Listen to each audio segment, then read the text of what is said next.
नमस्ते साथियों। बच्चों, इंफ्रास्ट्रक्चर स्टार्ट करने वाला था, लेकिन आज नहीं। थोड़ा सा जब ज़्यादा टाइम होगा, एक क्लास में पूरा करूंगा उसको। 1 घंटे से ज़्यादा की क्लास होगी, 1.5 घंटे के लगभग। तो आज केवल ऐसा टॉपिक लेता हूं जो 1 घंटे की क्लास में पूरा हो पाए, और इसको हम नया टॉपिक का नाम है हमारा धारणीय आर्थिक विकास।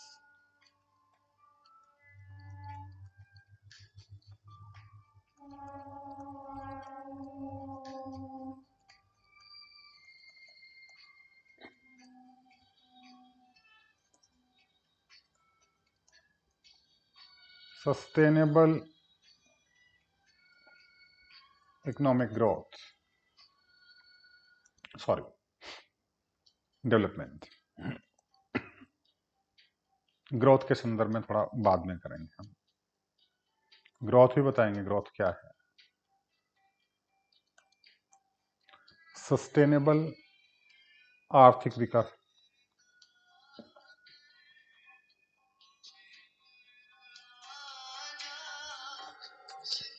करने वाले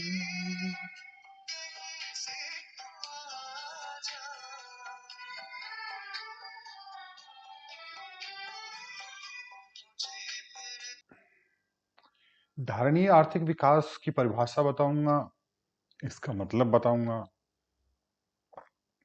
उससे पहले जो है, ये जो अवधारणा है सस्टेनेबल इकोनॉमिक डेवलपमेंट की, ये अवधारणा किसने दी, लिख लीजिएगा। ये अवधारणा सबसे पहले 1987 में 1987 में world commission on environment and development, world commission on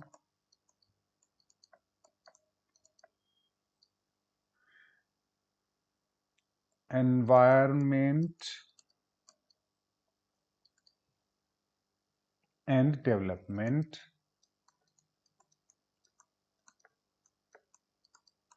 English में लिख लें भले आप।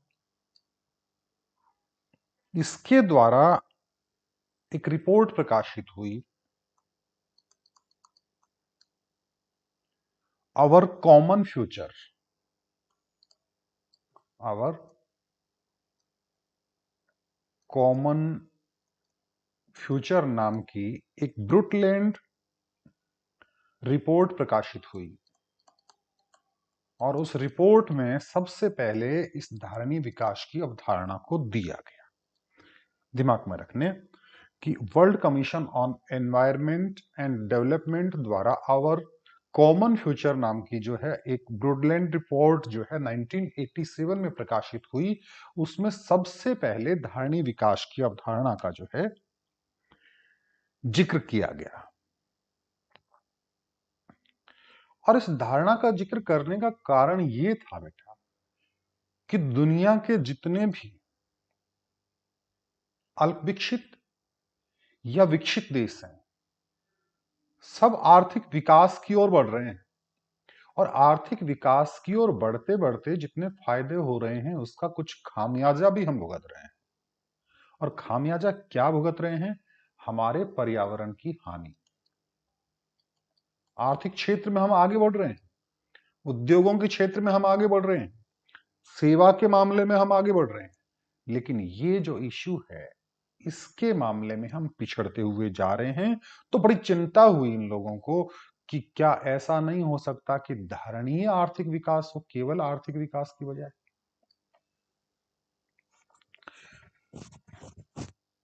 यानी इसकी चिंता जो है वो सबसे बड़ी थी। अब पर्यावरण जो है वो क्या है? पर्यावरण के अंदर दो फैक्टर आते हैं बेटा, सजीव और निर्जीव। हमारा जो एनवायरमेंट है या जो पर्यावरण है, इसके दो घटक होते हैं। एक तो सजीव या जैविक घटक कहते हैं इनको, और दूसरे जो हैं निर्जीव।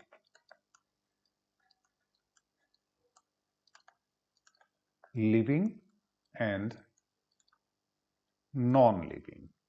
सजीव घटक के अंतर्गत हमारे जितने भी पशु हैं, जीव जंतु हैं, पेड़ पौधे हैं, ये सारे के सारे सजीव में आते हैं। और निर्जीव में मिट्टी है, जल है, वायु है, ये सारी चीजें निर्जीव में आती हैं। यानी ये दोनों घटक जो हैं हमारे पर्यावरण के अंतर्गत आते हैं। और जब जैसे हम विकास की ओर आगे बढ़ेंगे तो इन दोनों ही प्रकार के जो घटक हैं उन दोनों को नुकसान पहुंचता है। कैसे कैसे नुकसान नुकसान पहुंचता है उसके बारे में हम आगे देखेंगे डिटेल से। अभी थोड़ा बहुत बता रहा हूं। अब हम डेफिनेशन की बात करते हैं। धारणीय विकास क्या है, सस्टेनेबल डेवलपमेंट क्या है।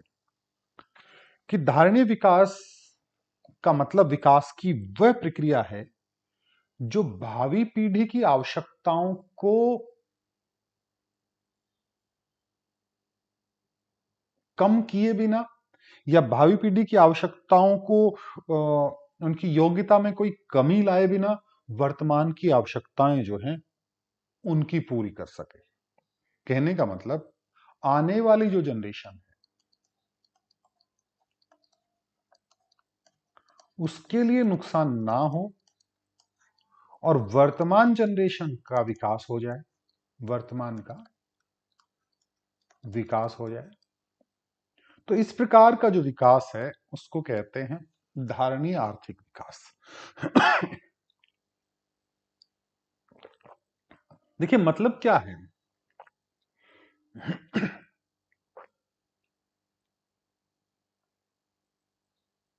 जैसे मान लीजिए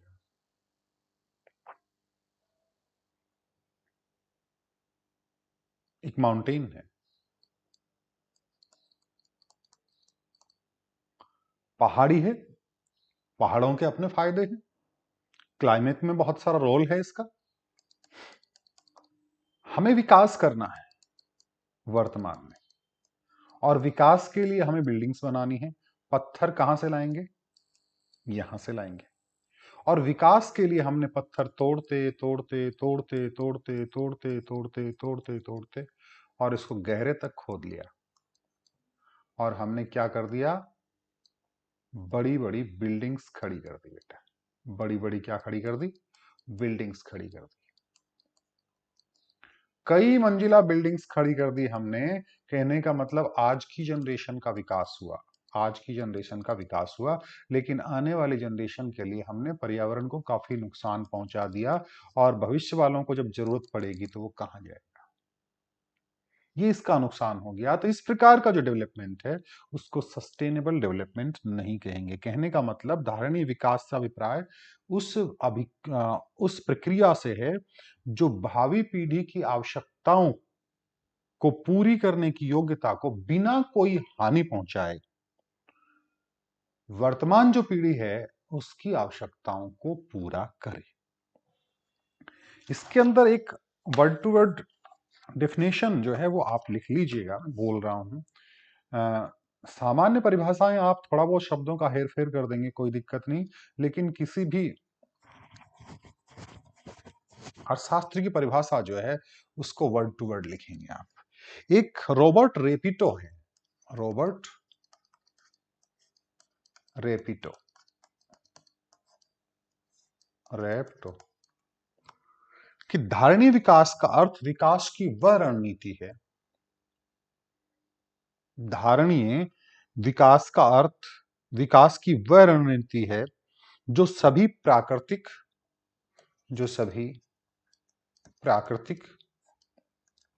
मानवीय, वित्तीय तथा भौतिक साधनों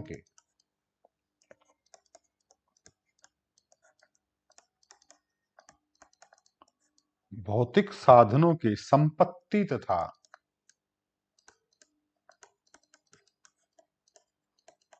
आर्थिक कल्याण में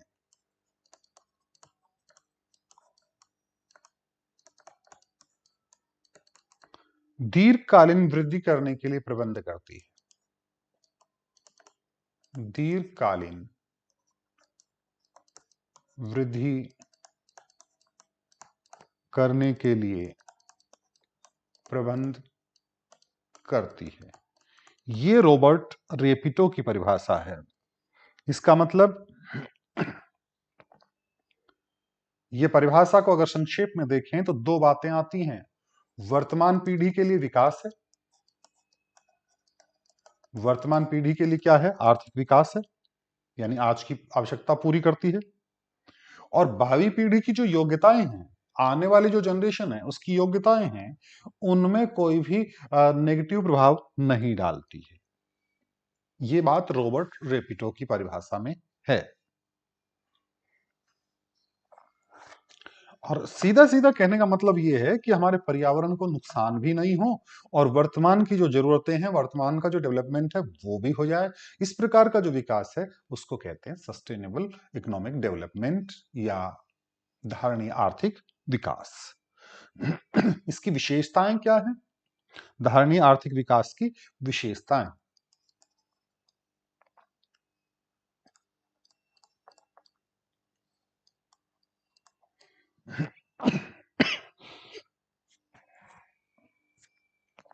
पहली बात है इसकी विशेषताओं में वास्तविक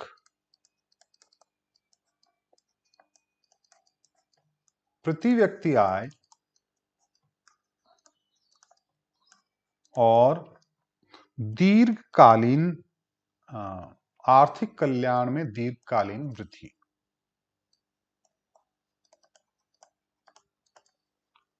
आर्थिक कल्याण में दीर्घकालीन वृद्धि कहने का मतलब, धारणीय विकास ऐसा विकास होना चाहिए कि जो इनकम पर कैपिटा है, वास्तविक प्रति व्यक्ति आय जो है उसमें वृद्धि हो, और उनका जो आर्थिक कल्याण है ना, उनमें जो वृद्धि हो वो दीर्घकालीन है। ये बड़ा इंपॉर्टेंट है, दीर्घकालीन वृद्धि होनी चाहिए। दीर्घकालीन वृद्धि का मतलब आर्थिक कल्याण। मान लीजिए किसी को जो है ना एकदम से कुछ पैसा आया, उनके पास धन दौलत आई थोड़े दिन के लिए, तो वो ठीक ठाक अपना लाइफस्टाइल मेंटेन करता है, लेकिन आने वाले 1 साल के बाद वो वापस गरीब हो जाता है। तो ऐसा नहीं होना चाहिए। उसके कल्याण में वृद्धि हो तो एक लॉन्ग टर्म होना चाहिए। दूसरा जो है, प्राकृतिक साधनों का उपयोग, प्राकृतिक साधनों का प्रयोग या उपयोग जो है वो विचार पूर्वक होना चाहिए। कैसे होना चाहिए? विचार पूर्वक। यानी कोई भी विकास के बारे में जब हम देखें, विकास की तरफ दृष्टि घुमाएं, तो प्राकृतिक साधन हमारे जितने भी हैं, चाहे वो मिट्टी की बात करें, चाहे हम वायु की बात करें, जल की बात करें, पेड़ पौधों की बात करें, कोयले की बात करें, किसी की भी बात करें, उनका प्रयोग होना चाहिए, लेकिन विचार पूर्वक। इसका कतई मतलब ये नहीं है कि प्राकृतिक साधनों का आप उपयोग करिए ही नहीं। भैया आपको पत्थर की जरूरत है, आप पत्थर का उपयोग नहीं करें।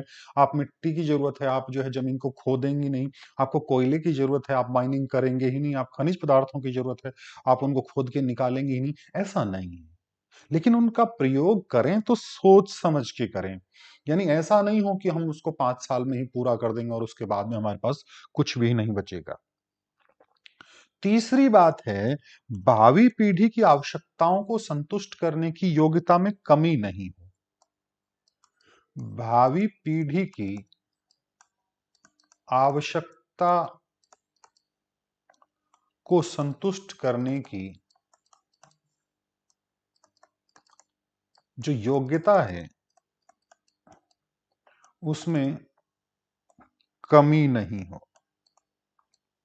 मतलब आज का विकास ऐसा नहीं हो कि भावी पीढ़ी जो है उसको जो संतुष्ट करने की योग्यता है उसमें कमी आ जाए। मान लीजिए कुछ साधन हैं ऐसे, अनवीकरणीय साधन जिनको हम कहते हैं, अनवीकरणीय अनवीकरणीय साधन, जैसे मान लीजिए आपका कच्चा तेल है, पेट्रोल वगैरह जो है वो, ये अनवीकरणीय है। कोयला जो है वो अनवीकरणीय है। अनवीकरणीय का मतलब जिनका दोहन करने के बाद में, जिनका उपयोग करने के बाद में इनको दोबारा नहीं बनाया जा सकता। यानी आपके पास पेट्रोल या जमीन के अंदर जो भंडार हैं, वो जैसे जैसे हम यूज करते जाते हैं ना, तो कम होते जाते हैं। ये नहीं है कि नया पेट्रोल बन जाएगा, नया कच्चा तेल बन जाएगा। जैसे हमने देखा होगा कि आप अपने पापा से, मम्मी से, दादा से पूछिएगा, आपके यहाँ पे पहले जमीन में खूब पानी था लेकिन अब पानी कम कम हो गया, इसका मतलब खत्म हो रहा है। तो ये अनवीकरणीय साधन जो हैं, उनकी बात हम करें कि इनका दोहन इतना ज्यादा ना किया जाए कि ये खत्म ही हो जाएं और भावी पीढ़ी के लिए बचे ही नहीं। नवीकरणीय साधन भी आएंगे जिनकी बात मैं बाद में करूंगा। और अगला जो बिंदु है वो है पर्यावरण के प्रदूषण में वृद्धि नहीं हो, यानी no increase in pollution. Pollution जो है वो उसका लेवल मेंटेन बना रहे, हमारे वातावरण जो है उसका लेवल मेंटेन बना रहे, या प्रदूषण जो है वो कम से कम हो। ये धारणीय विकास की विशेषताएं हैं। बेटा एक बार आप ध्यान से पढ़ लेंगे ना एक चीज को, तो इसमें से मुझे नहीं लगता कि एक भी प्रश्न आप छोड़ के आएंगे या एक भी प्रश्न आप गलत करके आएंगे, और एक आध प्रश्न तो इसमें से आएगा आएगा। अब अगली बात आती है, बहुत आराम से बताऊंगा बेटा, धारणीय विकास की शर्तें, उसकी कंडीशंस कौन कौन सी हैं। धारणीय विकास की कंडीशंस, पहली शर्त है कि प्रति व्यक्ति आय, जो इसकी विशेषता थी ना उसी की बात करेंगे। प्रति व्यक्ति आय और जीवन की गुणवत्ता में वृद्धि, जीवन की सॉरी जीवन की गुणवत्ता में वृद्धि। धारणीय विकास की पहली शर्त यही है कि अर्थव्यवस्था में जो प्रति व्यक्ति आय है, और ये भी किस संदर्भ में, दीर्घकाल में, अल्पकाल का कोई रोल ही नहीं। दीर्घकाल में प्रति व्यक्ति आय जो है उसमें वृद्धि होनी चाहिए, प्रति व्यक्ति आय में वृद्धि होनी चाहिए, और लोगों का जो है वो, उनकी जो लाइफस्टाइल है, उसकी जो क्वालिटी है जीवन जीने की, उसमें भी वृद्धि होनी चाहिए। यानी आदमी आज जो है वो साइकिल मेंटेन कर रहा है, तो आने वाले समय में बाइक उसकी जरूरत है तो उसको बाइक मिलनी चाहिए, गाड़ी उसकी जरूरत है तो गाड़ी मिलनी चाहिए, उसको अच्छा घर की जरूरत है तो उसको घर मिलना चाहिए। ये उसका क्वालिटी ऑफ लाइफ है, तो इसमें वृद्धि होनी चाहिए। दूसरा है प्राकृतिक स्टॉक जो है उसका संरक्षण। प्राकृतिक पूंजी जो है, प्राकृतिक पूंजी के स्टॉक का संरक्षण। प्राकृतिक पूंजी का मतलब पर्यावरण की जितनी भी पूंजी है, चाहे वो पेड़ पौधे हैं, चाहे कोयला है, चाहे वो खनिज तेल है, या जो भी पदार्थ हैं, उनकी जो पूंजी का स्टॉक है उसका डिग्रेडेशन नहीं होना चाहिए, उसकी अवनति नहीं होनी चाहिए, उसमें कमी नहीं होनी चाहिए, वो मेंटेन बना रहना चाहिए। जैसे वन क्षेत्र से अगर हमें लकड़ियों की जरूरत है तो लकड़ियों को इतना ही काटा जाए जो हम भविष्य में जो है उसके स्टॉक को बनाए रख सकते हैं, हम और पेड़ लगा के जो है उसमें वृद्धि कर सकें।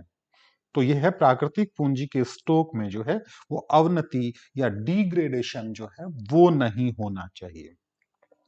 तीसरा बिंदु जो है वो ये है कि औद्योगिक प्रदूषण में कमी आनी चाहिए। औद्योगिक प्रदूषण में कमी आनी चाहिए, वृद्धि नहीं होनी चाहिए। औद्योगिक प्रदूषण यानी उद्योगों से जो भी प्रदूषण हो रहा है उसमें कमी आनी चाहिए, यानी ऐसी टेक्नोलॉजी अपनाई जानी चाहिए जिससे पॉल्यूशन में कमी आए। अगला जो बिंदु है वो आप लिख लीजिएगा, कृषि प्रदूषण में कमी। एग्रीकल्चर पॉल्यूशन जो है उसमें भी कमी। कृषि प्रदूषण, खेती का जो प्रदूषण है, इसका मतलब समझे, आपकी जमीन जो है उसका उपजाऊपन कम हो रहा है, उसके अंदर हम जहर डाल रहे हैं, यूरिया के तौर पे, डीएपी के तौर पे, और बहुत सारे जो है कीटनाशक दवाइयां डाल के वो जहर डाल रहे हैं, और इस जहर से वो मिट्टी जो है आपकी वो प्रदूषित हो रही है। तो अगर आपको धारणीय विकास करना है तो इस कृषि प्रदूषण में जो है वो कमी होनी चाहिए और करनी ही पड़ेगी। और अगला बिंदु आता है संपूर्ण ग्रामीण विकास की बात है। गांवों का समुचित विकास किया जाना चाहिए। औद्योगिक विकास की अंधी दौड़ में ऐसा नहीं हो कि हम उद्योग धंधे गांव में भी स्थापित कर देंगे, सब तरफ फैक्ट्री ही फैक्ट्री लागू हो जाएंगी और ग्रामीण क्षेत्र को जो है वो कुछ मिलेगा ही नहीं। उनका भी उनको समुचित जो सुविधाएं हैं वो मिलनी चाहिए और जो पॉल्यूशन जो है वो वहां तक नहीं पहुंचे या ऑल ओवर जो है पॉल्यूशन कम किया जाना चाहिए। अब बात आती है धारणीय विकास का माप, मेजरमेंट ऑफ सस्टेनेबल डेवलपमेंट। और धारणीय विकास के माप के लिए हरित लेखांकन का जिक्र आता है। आप बजट पढ़े ना, उस बजट में एक हरित लेखांकन आया था, ग्रीन अकाउंटिंग सिस्टम जिसको हम कहते हैं, उसकी बात करेंगे। धारणीय विकास का माप,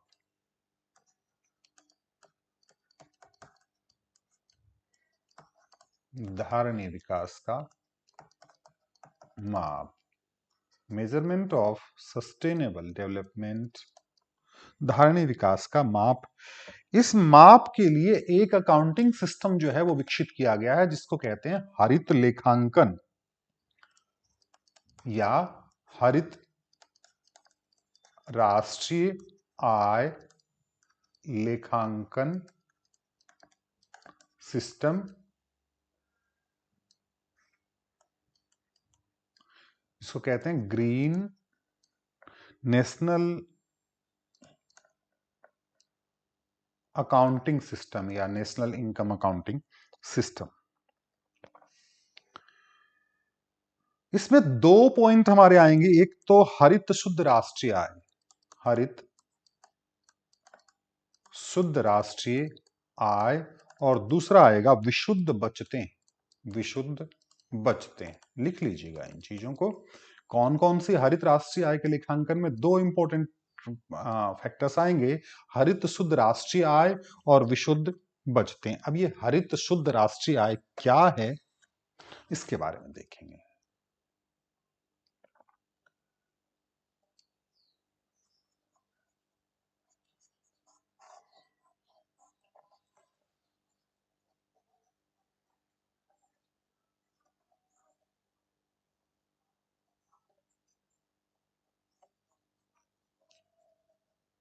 आराम से बेटा समझिएगा, थोड़ा सा दिमाग लगा के देखेंगे तो सारा कुछ आ जाएगा।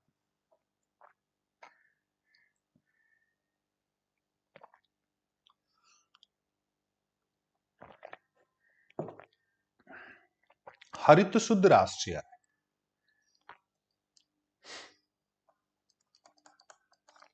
हरित शुद्ध राष्ट्रीय आय। हरित शब्द का मतलब किससे रिलेटेड है? एनवायरमेंट से रिलेटेड है। किससे रिलेटेड है बेटा? एनवायरमेंट से रिलेटेड है। किससे रिलेटेड है? पर्यावरण से रिलेटेड है। हरित शुद्ध राष्ट्रीय आय का मतलब क्या है? आप एक चीज देखिएगा, आपने अर्थशास्त्र में पढ़ा है कि राष्ट्रीय आय का मापन कैसे किया जाता है, how to calculate national income. तो हरित शब्द जुड़ा है, इसका मतलब कहीं ना कहीं एनवायरमेंट का जिक्र आएगा। और जब कभी राष्ट्रीय आय बढ़ रही है, औद्योगिक विकास हो रहा है, तो हमें पता है कि पर्यावरण की होती है बेटा क्या? हानि। पर्यावरण की क्या होती है? हानि।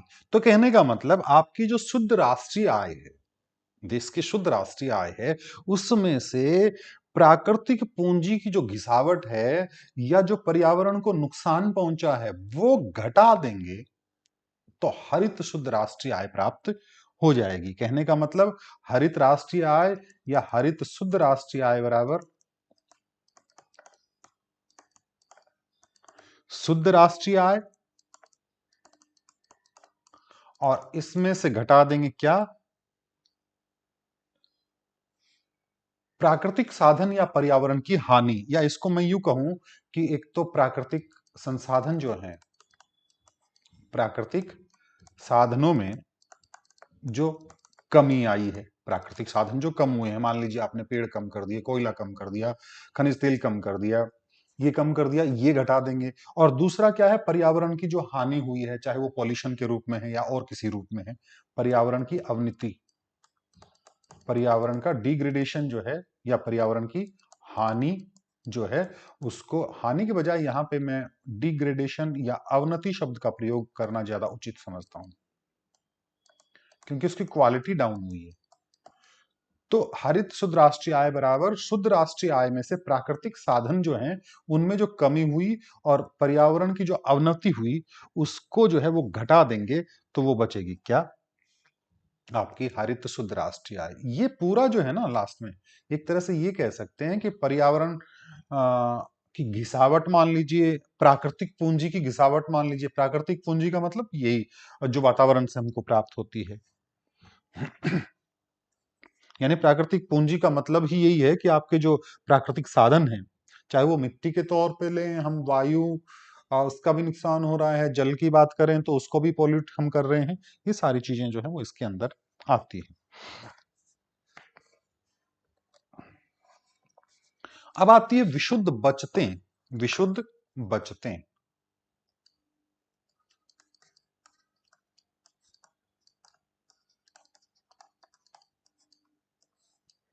विशुद्ध बचतें, जेन्युइन सेविंग्स जो हमारी होंगी वो ये है कि आपकी बचत की वो दर है कि जिसमें से बचत में से आपकी जो बचत की दर है उसमें से जितनी भी मानव निर्मित पूंजी की घिसावट घटा देंगे, और जो प्राकृतिक पूंजी की घिसावट है वो घटा देंगे। यानी विशुद्ध बचतें बराबर जो कुल बचतें हैं आपकी, उसमें से एक तो मानव निर्मित पूंजी की घिसावट ये घटा दें, और दूसरा प्राकृतिक पूंजी की घिसावट है वो घटा दें। प्राकृतिक पूंजी घिसावट घटा दें, तो जो बचत बचेगी वो क्या बचेगी, आपके पास विशुद्ध बचतें बचेंगी। प्राकृतिक पूंजी और मानव निर्मित पूंजी, दो शब्द आए यहां पे, मतलब समझ गए होंगे आप। प्राकृतिक पूंजी हमारा जो हवा है, जल है, पेड़ पौधे हैं, पशु पक्षी हैं, ये सारे क्या हैं, प्राकृतिक पूंजी हैं। और मानव निर्मित पूंजी में आप समझ रहे होंगे कि जो भी हमने बनाया है, कि मशीनें हैं, औजार हैं, टूल्स हैं, ये सारी चीजें जो हैं वो आपकी मानव निर्मित पूंजी में आती हैं। अब जो है तीन प्रकार की अवधारणाएं आएंगी। विकास, मैंने कहा था ना कि उस समय मैंने विकास लिख दिया था, या समृद्धि और धारणीय विकास, अलग अलग धारणाएं। कौन कौन सी धारणाएं हैं, कि एक तो आर्थिक समृद्धि,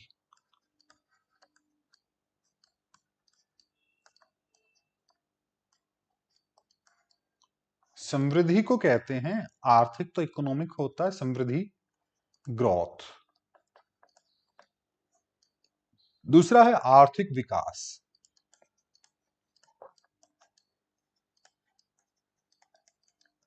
जिसको कहते हैं डेवलपमेंट। और तीसरा बिंदु है हमारा धारणीय विकास। तीसरा बिंदु क्या है, धारणीय विकास, यानी जिसको हमने कहा कैसा डेवलपमेंट, सस्टेनेबल डेवलपमेंट। ये धारणीय विकास, ये तीनों अवधारणाएं जो हैं वो अलग अलग हैं।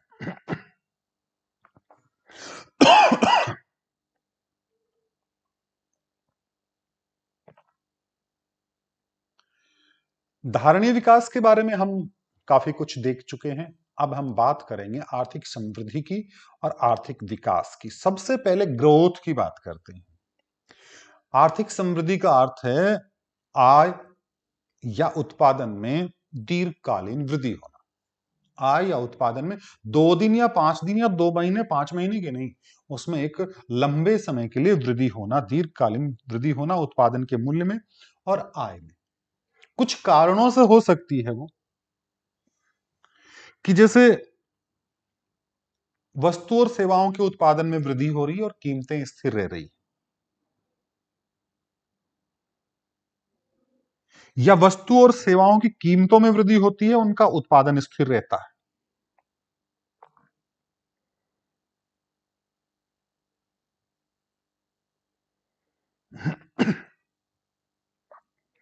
कहने का मतलब आर्थिक समृद्धि का जो अभिप्राय है,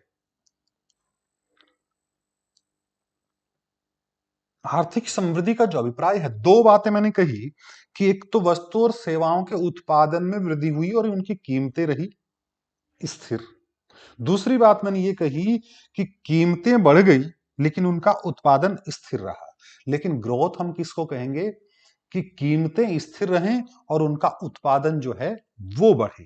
कहने का मतलब कीमतें स्टेबल रहें, कीमतें स्थिर, और वस्तु और सेवाओं का उत्पादन जो है उसमें क्या हो जाए, वृद्धि हो जाए, उत्पादन में हो जाए वृद्धि, कीमतें रहें स्थिर, तो इसको कहेंगे हम आर्थिक विकास।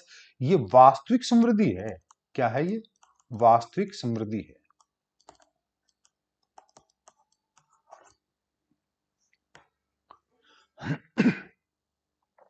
इसकी एक परिभाषा प्रोफेसर मायर ने दी है कि आर्थिक समृद्धि वह प्रक्रिया है, लिख लीजिएगा, आर्थिक समृद्धि वह प्रक्रिया है जिसके द्वारा किसी देश की प्रति व्यक्ति वास्तविक आय में, जिसके द्वारा किसी देश की प्रति व्यक्ति वास्तविक आय में वास्तविक वृद्धि होती है, दीर्घकालिक।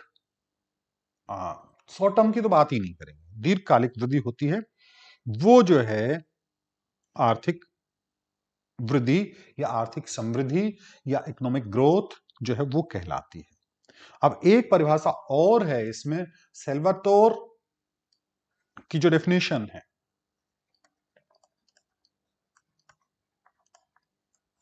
सेल्वाटोर की परिभाषा कई जगह हिंदी में पता नहीं क्या कर देते हैं, इसको साल्वत्री भी लिखते हैं, पता नहीं कैसे, मुझे नहीं पता कैसे लिखते हैं, साल्वत्री। साल्वत्री की जो परिभाषा है वो कहती है कि आर्थिक समृद्धि वह प्रक्रिया है जिसके द्वारा किसी देश की प्रति व्यक्ति उत्पादकता निरंतर बढ़ने के फलस्वरूप,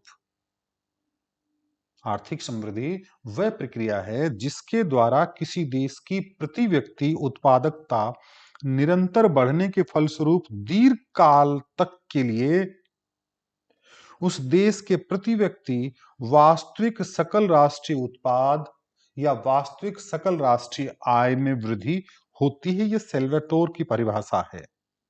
मैं वापस से बोल रहा हूं, आप नोट कर लीजिएगा इसको कि आर्थिक समृद्धि वह प्रक्रिया है जिसके द्वारा किसी देश की प्रति व्यक्ति उत्पादकता निरंतर बढ़ने के फलस्वरूप दीर्घ काल तक के लिए उस देश की प्रति व्यक्ति वास्तविक सकल राष्ट्रीय उत्पाद या आय में वृद्धि होती है। ये किसकी परिभाषा है? सेल्वाटोर की, या साल्वत्री अगर कहीं लिखा जाता है तो उसकी बात है। समृद्धि दर की बात करें हम, समृद्धि की दर या ग्रोथ रेट, मान लीजिए जीडीपी एट फैक्टर कॉस्ट के माध्यम से ज्ञात करते हैं, जीडीपी एट फैक्टर कॉस्ट।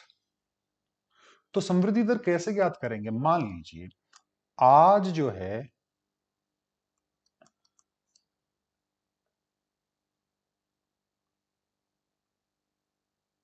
किसी भी देश की जो जीडीपी एट फैक्टर कॉस्ट है वो है आपकी 107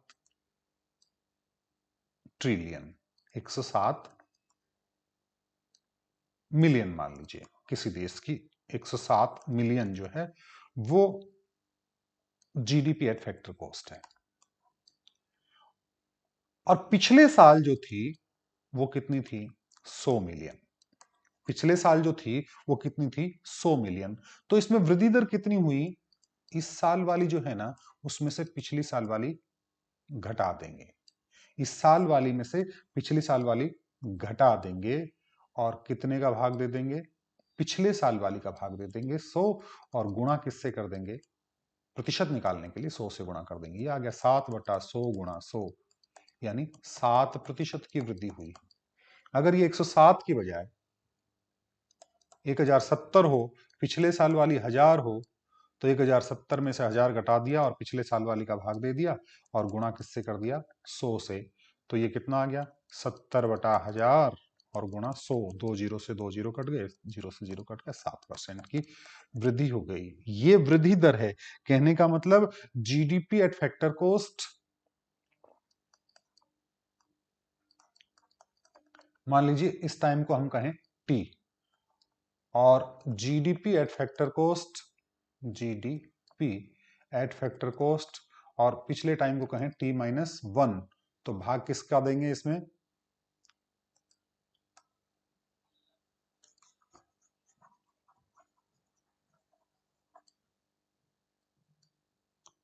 इसमें भाग दे देंगे GDP at factor cost t-1 का, और गुणा किससे कर दें, 100 से। ये आपकी समृद्धि की दर आ जाएगी बेटा। क्या आ जाएगी, समृद्धि की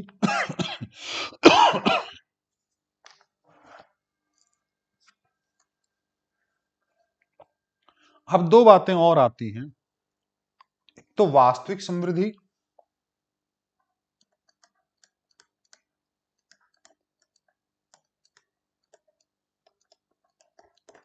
और एक संभावित समृद्धि, रियल ग्रोथ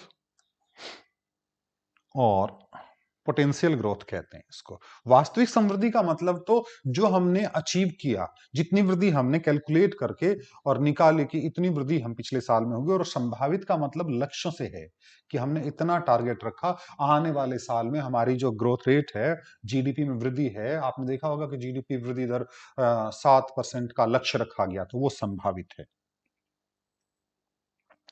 एक आवश्यक स्पष्टीकरण दिया है कि वस्तुओं की मात्रा में कभी कभी होने वाली वृद्धि को कभी भी समृद्धि नहीं कहा जाता।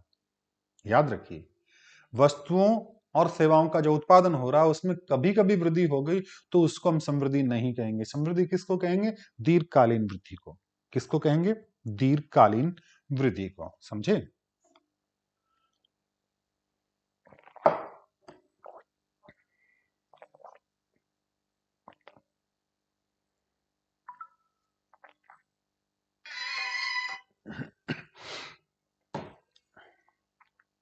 समझ ही रहे होंगे आप।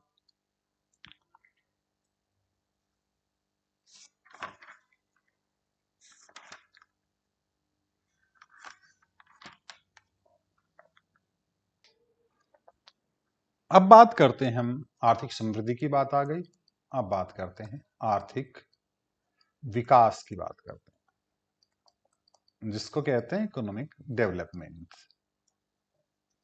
इकोनॉमिक डेवलपमेंट, आर्थिक विकास की अवधारणा आर्थिक समृद्धि की अवधारणा की तुलना में ज्यादा व्यापक है, विस्तृत है। कहने का मतलब प्रति व्यक्ति राष्ट्रीय आय तो बढ़े ही बढ़े, साथ में आर्थिक कल्याण भी हो। विकास और समृद्धि में इतना सा फर्क है। मान लीजिए मैं एक उदाहरण से बताऊं। किसी साल एक व्यक्ति की आय जो है वो 1000, और अगले साल उसकी आय जो है वो कितनी हो गई, 1100 रुपए हो गई।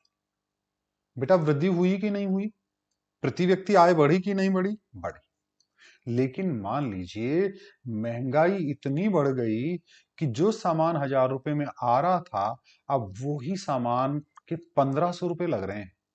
अब कितने में आ रहा वही सामान, 1500 रुपए में, और हमारी आय कितनी हुई है, 1100 रुपए। क्या विकास हुआ है, नहीं हुआ।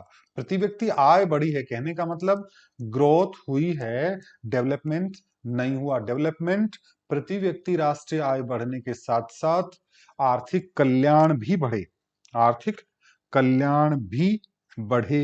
ये सबसे इंपॉर्टेंट बात है आर्थिक विकास में। दोनों चीजें हैं। आर्थिक विकास से अभिप्राय उस प्रक्रिया से है, किसी देश के जो लोग हैं उनकी प्रति व्यक्ति वास्तविक आय भी बढ़े और साथ में आर्थिक कल्याण में दीर्घकालिक वृद्धि हो। ये पीटरसन ने कहा, अभी जो मैंने बोला वो पीटरसन ने कहा। सिंपल परिभाषा कि आर्थिक विकास से अभिप्राय उस प्रक्रिया से है जिसके द्वारा किसी देश की प्रति व्यक्ति वास्तविक आय और आर्थिक कल्याण में दीर्घकालीन वृद्धि हो। ये जो है पीटरसन ने कहा।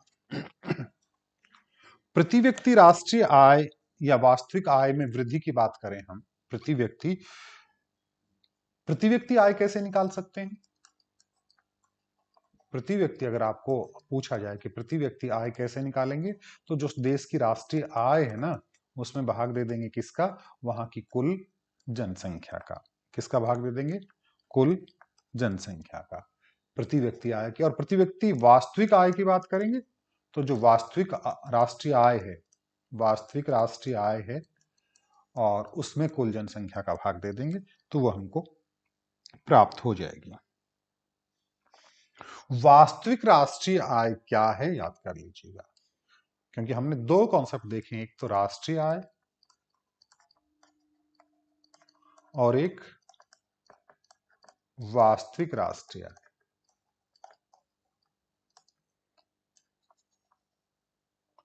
वास्तविक राष्ट्रीय आय और राष्ट्रीय आय में एक फर्क है।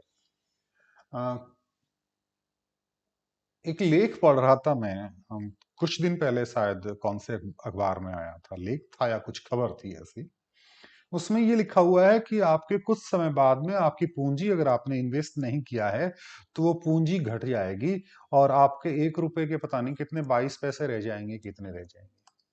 आप सोच रहे होंगे ये क्या माजरा है, हमारा 1 रुपया घट कैसे जाएगा भाई, 22 पैसे कैसे हो जाएंगे? हमने तो घर पे छुपा के रखा, बड़ी मेहनत से उसको घर वालों से बचा के रखा है, मुश्किल वक्त में काम आएगा। जब हम कहीं जाएंगे घूमने तब हमारा वो 1 रुपया काम आएगा। लेकिन ये तो अर्थशास्त्री जी तो कह रहे हैं कि 22 पैसे रह जाएंगे। कैसे? ये ऐसे होगा कि धीरे धीरे कीमतें बढ़ती हैं, धीरे धीरे कीमतें बढ़ती हैं। कहने का मतलब प्राइस लेवल बढ़ता है, कीमत स्तर बढ़ेगा, और कीमत स्तर बढ़ेगा तो आज जो 1 रुपए की वैल्यू है वो 1 रुपए की वैल्यू आने वाले समय में 22 पैसे के बराबर रह जाएगी। इसका मतलब क्या है कि इसकी वास्तविक जो राष्ट्रीय आय है ना, आज अगर 1 रुपया है तो इसकी तुलना हम इससे कर सकते हैं, ये और ये बराबर है। राष्ट्रीय आय तो यहाँ पे इतनी है, यहाँ भी 1 रुपया होगी, आपको दिख तो 1 ही रुपया रहा है तो वो 1 रुपया ही ना यहाँ पे। तो ये तो होगी राष्ट्रीय आय। राष्ट्रीय आय यहाँ पे कितनी? 1 रुपया। यहाँ पे कितनी? 1 रुपया। लेकिन यहाँ पे वास्तविक राष्ट्रीय आय कितनी है, इससे कंपेयर करेंगे तो इसकी वैल्यू कितनी है? 22 पैसे ही है ना। ये वास्तविक राष्ट्रीय आय है। और वास्तविक राष्ट्रीय आय का अनुमान जो है वो आर से लिखते हैं। वास्तविक राष्ट्रीय आय का अनुमान वो लिखते हैं मौद्रिक आय, जिसको लिखते हैं वाई से, और उसमें कीमत स्तर का भाग दे देते हैं। ये मौद्रिक आय है वाई, और पी जो है वो कीमत स्तर का भाग दे देते हैं। उसका प्राइस लेवल क्या है उस टाइम का, उसमें भाग दे दिया तो आपकी वास्तविक राष्ट्रीय आय प्राप्त हो जाएगी। R is equal to Y upon P. Y आपकी जो मौद्रिक आय है वो, और पी जो है वो है कीमत स्तर।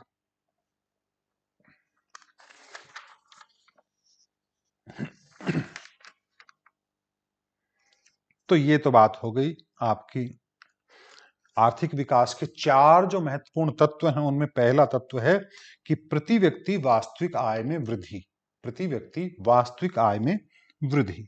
दूसरा आता है दीर्घकालीन प्रक्रिया, यानी ये सारे परिवर्तन जो हैं वो दीर्घकालीन होने चाहिए। थोड़े टाइम के लिए अगर आपकी आय में परिवर्तन हो रहा है, दैट्स नॉट इंपॉर्टेंट। परिवर्तन कैसे होने चाहिए? लॉन्ग टर्म होने चाहिए। तीसरी बात आती है आर्थिक कल्याण में वृद्धि होनी चाहिए। जरूरी है आर्थिक संतुष्टि मिलनी चाहिए। ऐसा नहीं है कि आज मेरी इनकम जो है वो 70,000 है और 10 साल बाद में मेरी इनकम बढ़ा के 71,000 कर देंगे तो मैं खुश हो जाऊंगा, अरे वाह मुझे 70 से 71 मिलेंगे। नहीं, उस टाइम पे जो हमारी मुद्रा की कीमत है वो गिर जाएगी, कीमत स्तर बहुत बढ़ जाएगा और हमारी 70,000 की वैल्यू जो है वो 40,000 जितनी होगी। तब मैं 71,000 से संतुष्ट होने वाला नहीं हूँ। कहने का मतलब मुझे जो चीजें खरीद पा रहा हूँ आज वो उस 71,000 में भी नहीं खरीद पाऊंगा, तो आर्थिक कल्याण नहीं होगा। कहने का मतलब आर्थिक कल्याण जो है उसमें वृद्धि होनी चाहिए। कहने का मतलब ये है, आर्थिक कल्याण का सीधा सीधा मतलब ये है कि भले ही इनकम में वृद्धि हो, कमी कमी हो, कुछ भी हो, लेकिन ऐसा तो नहीं है कहीं कि आपकी इनकम में तो वृद्धि हो रही है और आपकी गरीबी रेखा से नीचे जो भी लोग हैं वो बढ़ते जा रहे हैं। प्रति व्यक्ति आय तो 95,000 से जो है हमने 1.5 लाख तक पहुंचा दी। प्रति व्यक्ति आय कितनी पहुंचा दी? 95,000 से 1.5 लाख में पहुंचा दी। और जो 21.9% हमारे गरीबी रेखा से लोग नीचे हैं, वो बढ़ के 35% हो गए। इसका मतलब गरीब बढ़ रहे हैं। कहने का मतलब वो ढंग से खरीद नहीं पा रहे हैं, वो अपनी जरूरतें पूरी नहीं कर पा रहे हैं। तो ऐसे आर्थिक कल्याण नहीं होगा बेटा। गरीबी रेखा से नीचे वालों की संख्या बढ़नी नहीं चाहिए, बल्कि घटनी चाहिए। और अगला जो बिंदु है इसका तत्व जो है वो है संरचनात्मक, संस्थागत और तकनीकी परिवर्तन। संरचनात्मक, संस्थागत और तकनीकी चेंज या तकनीकी परिवर्तन जो है वो होना चाहिए अर्थव्यवस्था में। जब भी विकास होता है, जब भी विकास होता है तो आपकी अर्थव्यवस्था का जो पैटर्न है उसमें चेंज होना चाहिए। प्राथमिक क्षेत्र जो है उसमें कमी होनी चाहिए और द्वितीयक क्षेत्र, सेकेंडरी जो सेक्टर है वो और टर्सरी सेक्टर जो है वो उनमें वृद्धि होनी चाहिए। सेवा क्षेत्र में और विनिर्माण और उद्योग क्षेत्र में जो है वो वृद्धि होनी चाहिए। ये आर्थिक कल्याण है।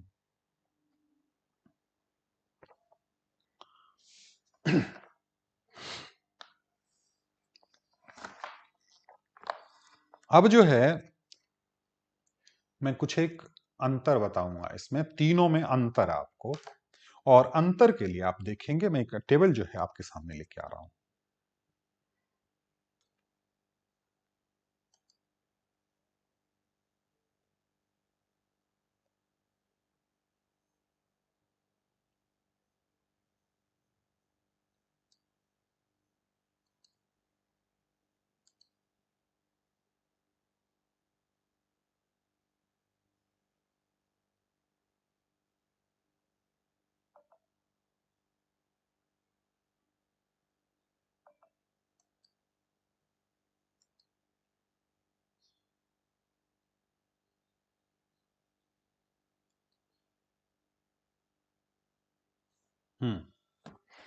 जस्ट ए मिनट, एक टेबल मैं आपके पास ला रहा हूं, ये देखिएगा। ये आर्थिक समृद्धि, आर्थिक विकास और धारणीय विकास में जो है वो अंतर आपके सामने आ रहा है।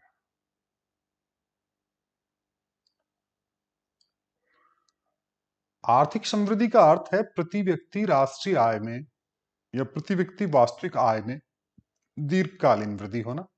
आर्थिक विकास में क्या है? वास्तविक आय के साथ साथ और किस में वृद्धि होना? आर्थिक कल्याण में वृद्धि होना। और इसमें ये दोनों चीजें आएंगी कि वास्तविक आय में भी वृद्धि हो, आर्थिक कल्याण को कायम रखना। कब का? वर्तमान का भी और भावी पीढ़ी का भी। और आर्थिक विकास में और इनमें क्या है? केवल वर्तमान से रिलेटेड है और इसमें दोनों को है।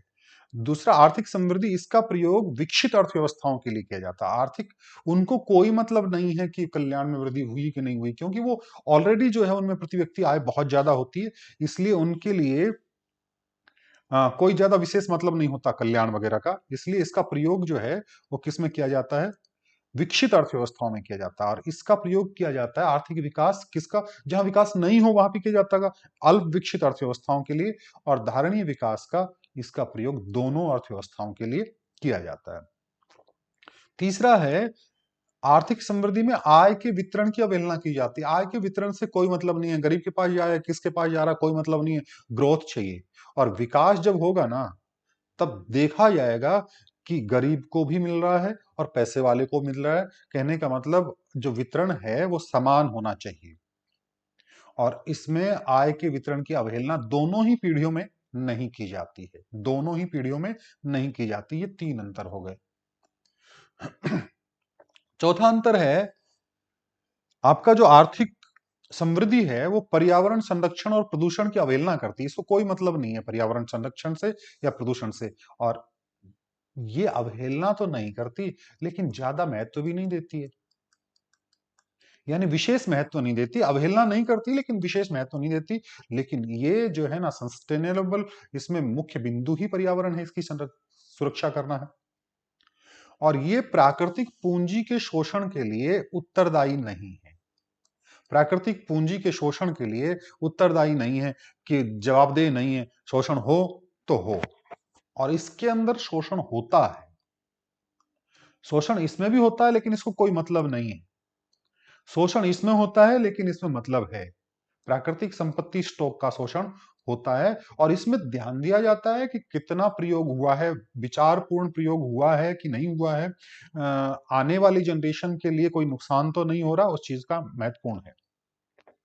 और इसमें है कि अर्थव्यवस्था में जो संरचनात्मक, तकनीकी और संस्थागत परिवर्तन, कहने का मतलब primary sector, secondary sector, tertiary sector, उनके लिए कोई मतलब इनको नहीं है। परिवर्तन हुए हैं ना हुए हैं, डजंट मैटर। और ये जो है ना, ये इन परिवर्तनों पर विशेष बल देता है। ये इन परिवर्तनों पर विशेष बल देता है। और ये जो है ना धारणीय विकास, इसको उन परिवर्तनों पर विशेष बल नहीं देता है, क्योंकि ये ध्यान देता है किस पे? पर्यावरण पे। समझ में आई बात? ये इन तीनों के बीच में अंतर है।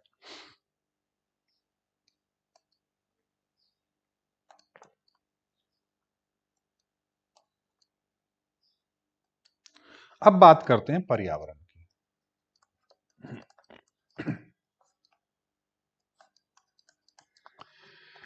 पर्यावरण का मतलब वो सारे तत्व हैं जो जीवन की गुणवत्ता को प्रभावित करते हैं। मैंने बता दिया था पर्यावरण के महत्वपूर्ण अंग की बात करें हम, ज्यादा डिटेल की बात।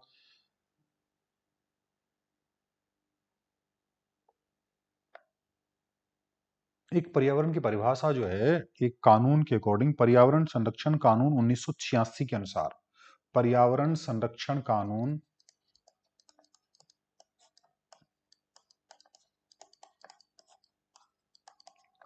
1986 के अनुसार, 1986 के अनुसार क्या कहा है कि पर्यावरण के अंतर्गत क्या क्या आते हैं? जल, वायु, भूमि को, तथा जल, भूमि, मनुष्य और अन्य जीवित प्राणियों, पौधे, सूक्ष्म जीवों और संपत्ति के बीच में पाए जाने वाले जो अंतर संबंध हैं, उनको शामिल किया जाता है। अब इसके महत्वपूर्ण अंगों की बात करें, सबसे पहले हैं भौतिक तत्व।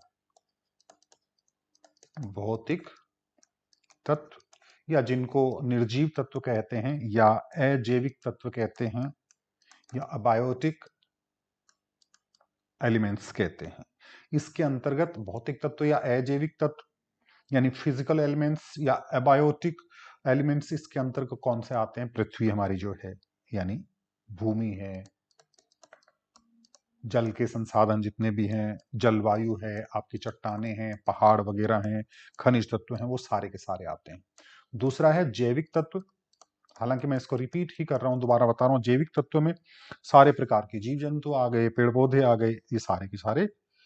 ये दोनों अंग जो हैं वो एक दूसरे को प्रभावित करते हैं, यानी इसमें कम ज्यादा हुआ तो इसको प्रभावित करेंगे, ये कम ज्यादा हुए तो इसको प्रभावित करेंगे।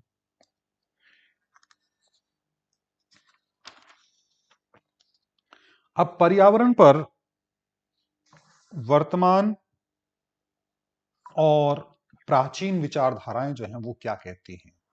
पर्यावरण पर प्राचीन विचारधारा जो है वो पर्यावरण की हानि के बारे में लापरवाह थी।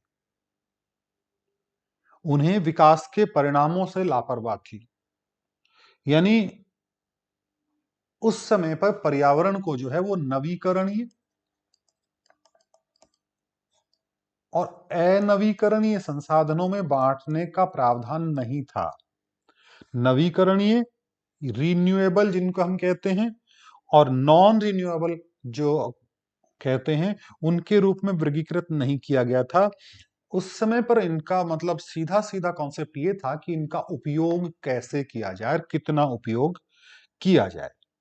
और वर्तमान में जो अवधारणा है, ये प्राचीन अवधारणा है। वर्तमान में जो अवधारणा है वो क्या कहती है कि ये जो संसाधन है, इनको बचा के रखो भविष्य की पीढ़ी के लिए, कि भविष्य ऐसा नहीं हो कि भविष्य के लिए बचे ही नहीं। यानी धारणीय विकास जो है वो वर्तमान विचारधारा है, और आर्थिक विकास पुरानी विचारधारा है। अब बात आती है ये नवीकरणीय और अनवीकरणीय। नवीकरणीय का मतलब जैसे नाम से पता चला है कि जिसको रिन्यू किया जा सकता है, और अनवीकरणीय जिसको रिन्यू नहीं किया जा सकता है।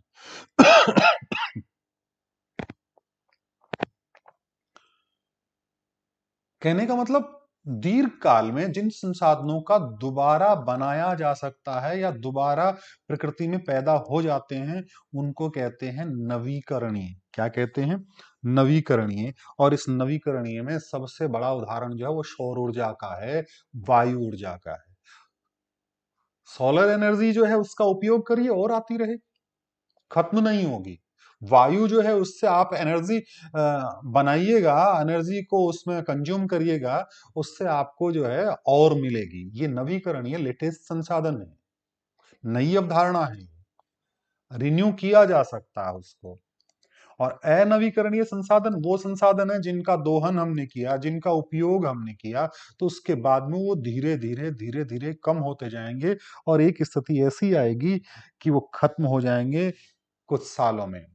जैसे कच्चे तेल का स्टॉक है, अगर तेल का दोहन करते रहे, तेल निकालते रहे, पानी का दोहन करते रहे, कोयले का दोहन करते रहे, तो वो जो है वो खत्म हो जाएंगे। ये नवीकरणीय और अनवीकरणीय संसाधन है। एक भारत में जो हरित क्रांति हुई थी, उस हरित क्रांति के काफी फायदे जो हुए थे उससे कहीं ज्यादा नुकसान हुए थे। यानी सबसे बड़ा प्रदूषण जो हुआ हरित क्रांति का, वो हुआ भूमि का प्रदूषण। हमारे भूमि की जो उपजाऊ शक्ति है वो उसकी स्थायी रूप से हानि हो गई एक तरह से। अब कौन कौन सी पर्यावरणीय अवनति जो है इसमें हुई है उसके बारे में बात करेंगे। सबसे पहली अवनति पर्यावरण का नुकसान जो हुआ वो हुआ एयर पॉल्यूशन। कौन सा पॉल्यूशन? एयर पॉल्यूशन या वायु प्रदूषण। बहुत ज्यादा डिटेल बताने की जरूरत आपको है नहीं, क्योंकि उद्योग धंधे जब लगे हैं वहां का धुआं, निकलने वाला धुआं जो है वो आसमान में गया है, वायुमंडल में गया है, हवा में घुला है और हम सांस ले रहे हैं और फेफड़ों का इन्फेक्शन हुआ, बहुत सारी बीमारियां हुई। ये है वायु प्रदूषण, मशीनों के द्वारा, कोयले के द्वारा, डीजल के द्वारा, पेट्रोल के द्वारा, बहुत सारे कारण जो है। दूसरा है जल प्रदूषण, वाटर पॉल्यूशन जिसको हम कहते हैं। वाटर पॉल्यूशन विभिन्न प्रकार की फैक्ट्री हैं, वो फैक्ट्री जो है उनका वेस्टेज निकलता है, वो वेस्टेज कहाँ जाता है? पानी के अंदर घुलता है। केमिकल्स जो है वो पानी के अंदर घुले, पानी प्रदूषित हो गया, मछलियां मर गई, वो पानी प्रदूषित होकर जमीन पे आया, जमीन खराब हो गई, बहुत सारे नुकसान जो है उसके हुए हैं। कपड़ा उद्योग है, कपड़ा उद्योग में विरंजक है, ब्लीचिंग जिसको हम कह रहे हैं, वहां की जो डाई है, क्या कहते हैं, रंगों को, रंगाई वगैरह का काम है, तो ये सारा जो है वो पानी के अंदर बहा दिया। और ये सारे के सारे खतरनाक केमिकल हैं, पानी के अंदर जाएंगे तो नदियों में बहा दिया, नहरों में बहा दिया, तालाब में बहा दिया, आस पड़ोस में बहा दिया, जमीन पे आया, सारा कबाड़ा करके इसने छोड़ दिया। मानव जीवन को नष्ट किया, पशुओं को नष्ट किया, मछलियों को नष्ट किया, और स्पेशली सबसे ज्यादा नुकसान मछलियों को रहता है, मछलियां मर जाती हैं। फिर आता है एक नॉइस पॉल्यूशन जिसको हम कहते हैं, ध्वनि प्रदूषण या शोर प्रदूषण। तो जितने भी उद्योग धंधे ज्यादा स्थापित होंगे, मशीनरी ज्यादा लगेगी, और मशीन का हॉर्स पावर जितना ज्यादा होगा, पावरफुल मशीन जितनी ज्यादा होगी, वो उतनी ज्यादा चिल्लाएगी, और उतनी ज्यादा चिल्लाएगी ना तो कान फोड़ेगी, कानों की बीमारियां। और मैं तो ये कहूं कि पास में, कान के पास में ची लगातार मशीन चलती रहेगी ना, आदमी चिड़चिड़ा हो जाएगा। झाड़ मार लग जाओ, रोटियां की थाली फेंक दो, का बर्तन फोड़ देगो, कागज फाड़ देगो, है ना, टुकड़ा टुकड़ा करके फेंक देगो, घराना लड़ेगो, मैं ब्याह कौन करूं, घराड़ा कौन करूं, देख के राज्य है। तो ये शोर प्रदूषण के अपने नुकसान है। अकारण शोर जो है बहुत उत्तेजक होता है। अकारण शोर, गाने सुन रहे हैं, डीजे बज रहा है, वो मजा आ रहा है, लेकिन अकारण शोर जो है वो बहुत इरिटेटिंग होता है, आपकी जीवन की गुणवत्ता का ह्रास होता है।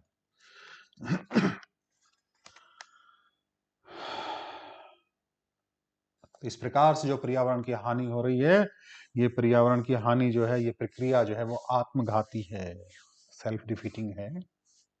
आप लोग जो है इनके बारे में सजग रहें, जागरूक रहें। और हम कुछ प्रश्नों की बात करते हैं कि आर्थिक कल्याण के साथ साथ वास्तविक आय में जो वृद्धि होती है, आर्थिक कल्याण के साथ साथ वास्तविक आय में वृद्धि होती है, उसको क्या कहते हैं? आर्थिक समृद्धि कहते हैं, आर्थिक विकास कहते हैं, धारणीय विकास कहते हैं, या फिर इनमें से कोई नहीं? धारणीय विकास नहीं कहेंगे। धारणीय विकास के संदर्भ में, धारणीय विकास में हमेशा याद रखना भावी पीढ़ी आएगी, धारणीय विकास में पर्यावरण आएगा, धारणीय विकास की जब भी परिभाषा कुछ न कुछ आएगी, ये दो चीजें आएंगी, ये इंपॉर्टेंट हैं और ये सबसे ज्यादा इंपॉर्टेंट है। इसलिए आर्थिक कल्याण में वृद्धि होने के साथ साथ वास्तविक आय में, यानी वास्तविक आय में अगर वृद्धि हो रही है, अकेली वास्तविक आय में, अकेली वास्तविक आय में वृद्धि हो रही है, उसको तो कहते हैं ग्रोथ। क्या कहते हैं? ग्रोथ, आर्थिक समृद्धि। और कल्याण में वृद्धि होती है तो विकास कहते हैं। तो ये जो है ये आर्थिक विकास है। निम्न में से कौन सा पर्यावरण का एक घटक है? जैविक तत्व, अजैविक तत्व, दोनों? तो दोनों होंगे। तीसरा है धारणीय विकास वो है, धारणीय विकास वो विकास है जो केवल वर्तमान पीढ़ी की आवश्यकताओं को पूरा करता है, नंबर एक। नंबर दो, केवल भावी पीढ़ी की आवश्यकताओं को पूरा करता है। नंबर तीन, वर्तमान को भी पूरा करता है और भावी को भी करता है। नंबर चार, फालतू बात ना करे, कुछ भी को नहीं हो। नंबर तीन, वर्तमान पीढ़ी की आवश्यकताओं को पूरा करता है और भावी पीढ़ी की आवश्यकताओं को भी पूरा करता है। निम्नलिखित में से कौन सी एक धारणीय विकास की आवश्यक शर्त है? धारणीय विकास की आवश्यक शर्त कौन सी है? नंबर एक, जीवन की गुणवत्ता में वृद्धि होना। जीवन की गुणवत्ता में वृद्धि होना बिल्कुल सही है। दूसरा ऑप्शन आपका जो है वो है प्रदूषण के स्तर में कमी होना, बिल्कुल सही है। तीसरा है प्राकृतिक पूंजी के स्टॉक का संरक्षण करना।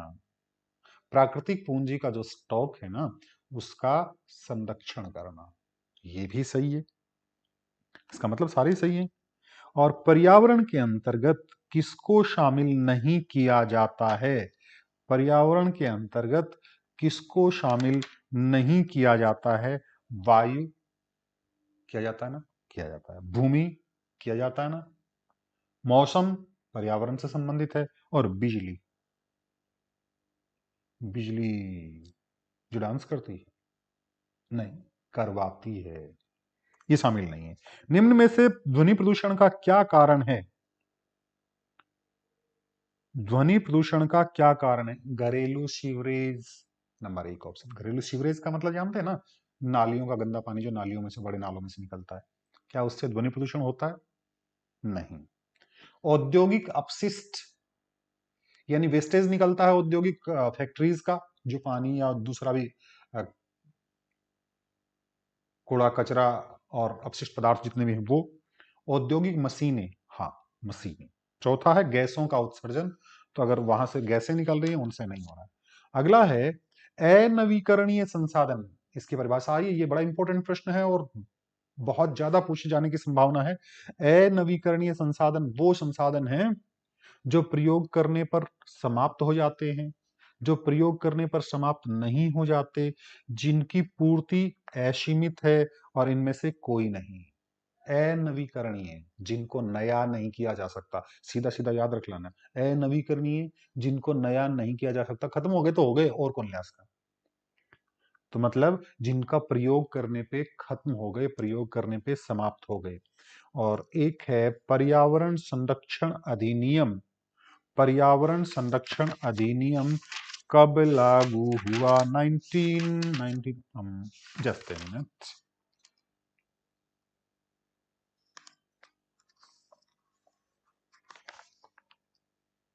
उन्नीस सौ छियासी याद रख लेना। पर्यावरण संरक्षण अधिनियम 1986 में लागू हुआ।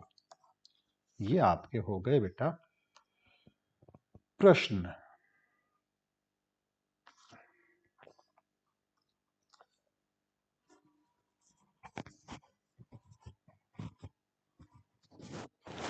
कुछ एक 2 मिनट और करेंगे। पर्यावरण जैविक और अजैविक दोनों तत्वों को शामिल करता है, ट्रू और फॉल्स